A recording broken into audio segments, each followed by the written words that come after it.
Hey folks, Sheila here from Design Files. In today's video, I'm just going to do a very quick tutorial that covers the transform tools that you can use within the moodboard software.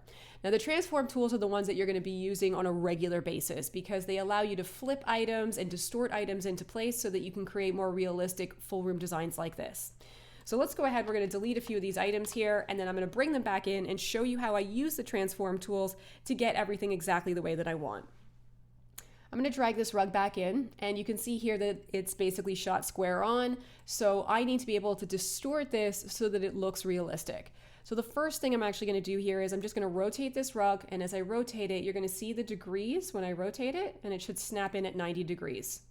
So once it's done that, I'm going to shift this down, and I'm going to line it up with the bottom edge of my room backdrop. And what I need to do here is I need to distort this rug. So I'm going to come over to the toolbar and I'm going to go to the transform section and I'm going to use the distort tool right here. We'll click on that. That's going to allow me to pull on the individual corners of the item so that I can stretch it out and make it look like it's lying flat on the floor. And this distort tool comes in really handy for a number of different cases, like adding artwork to the walls, furniture to the walls, adding curtains to the walls. So even if you wanted to add in paint swatches and you want to fill the entire wall or add wallpaper, you're going to use it for so many cases. And if you want to really get a more detailed tutorial on this, then be sure to check out the Mastering Perspective video that I have in the video tutorial library. You're going to get a number of great tips within that. But essentially, what you can do is you can pull on the corners, you're going to basically line it up the way you want. In this case, because I'm dealing with a rug, I'm just using the floorboards as my guide to make sure that I'm following along that same perspective.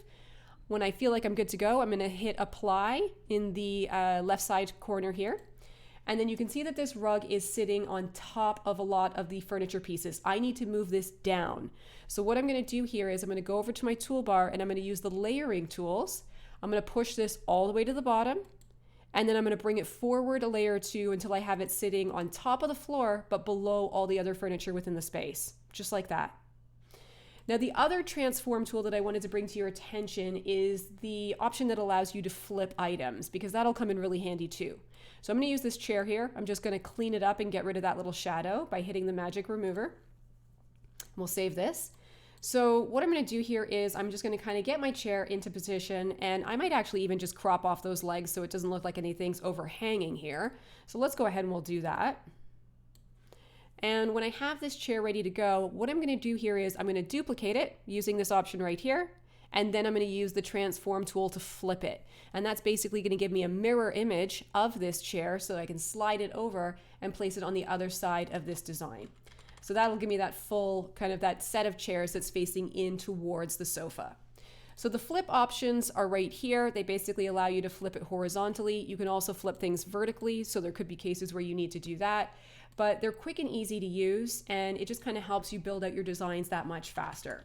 So definitely jump in, give the transform tools a try on your next design board. And like I said, if you really want some additional insights into how to master your perspective for your design boards, there is a video that is available to you in the video tutorial library. And it also shows a really cool tip that includes, let me just bring this forward, a perspective grid that you can layer on top of your design board so that you can make sure that all of the items that you're distorting on the sides of your design all fit along the correct perspective, and that's going to give you a realistic look, and it makes it really quick and easy for you to do that.